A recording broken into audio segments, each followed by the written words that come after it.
Okay, so um, another concern that I've had in just observing church and concerns, um, an idea that I call summer church versus Sunday school.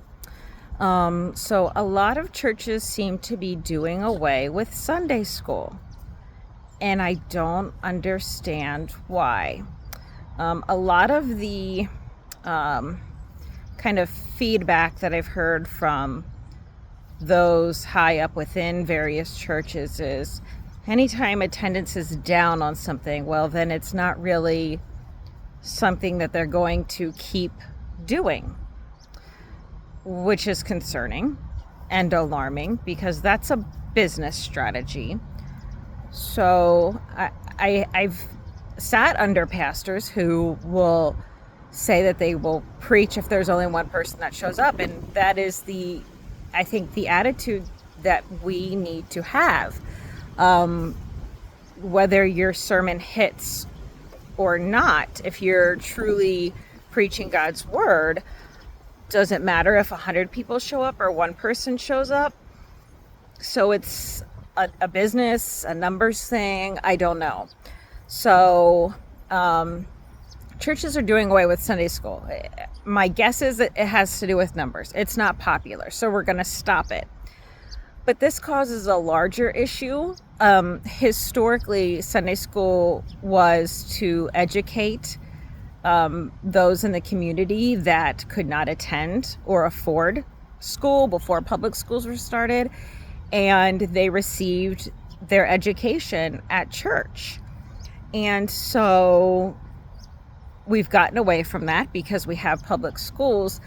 But then also for the older folks, the middle-aged folks, it's not necessarily school per se, because the little ones, are there more learning letters, numbers, colors, along with Bible study. But the parents, the grandparents, no longer have the option to question the Bible to people that are educated on the Bible.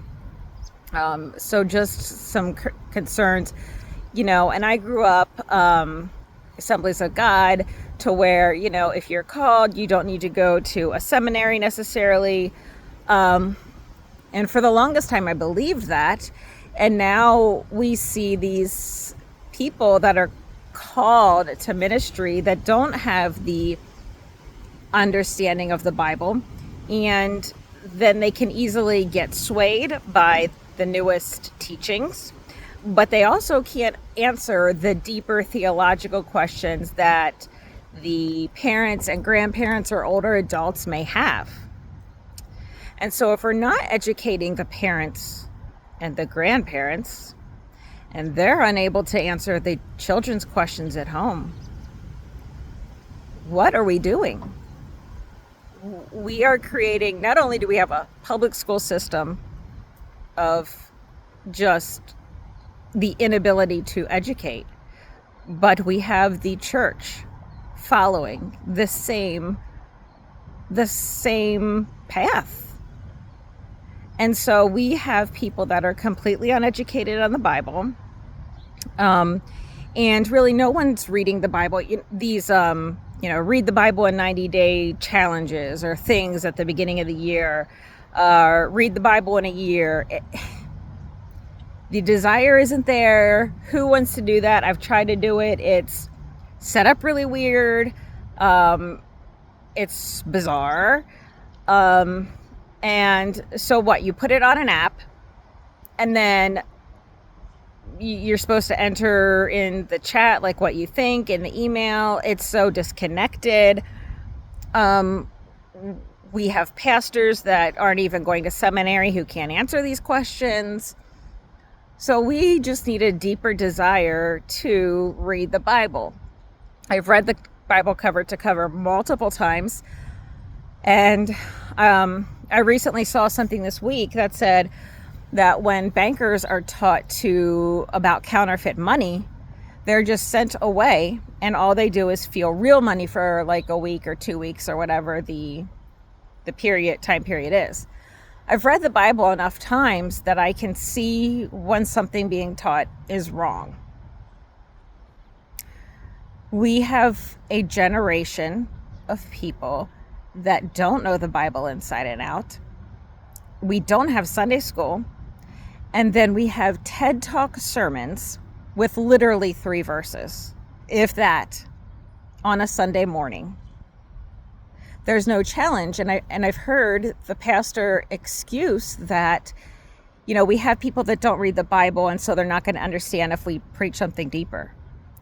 So we're going to dumb this all down for everyone. We're doing away with Sunday school. We're going to take it down to 3 messages, three little short verses, give you a TED Talk, and call that church. And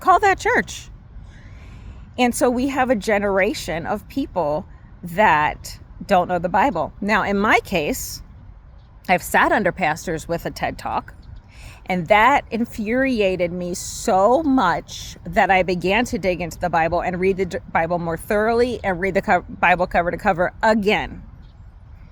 Now, is that doing that for everyone? No, I think they're very happy with the TED Talk sermons. They walk out feeling good, and it satisfies temporarily.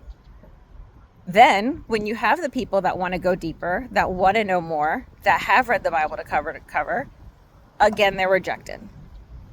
They're rejected because they want to know more.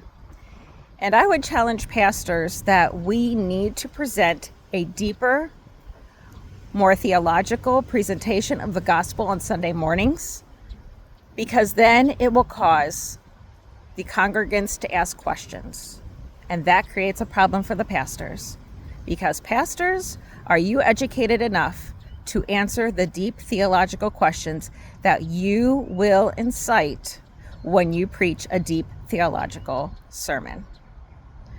So we are now at a crossroads, dumber church or Sunday school. And I really think we need to go back to Sunday school.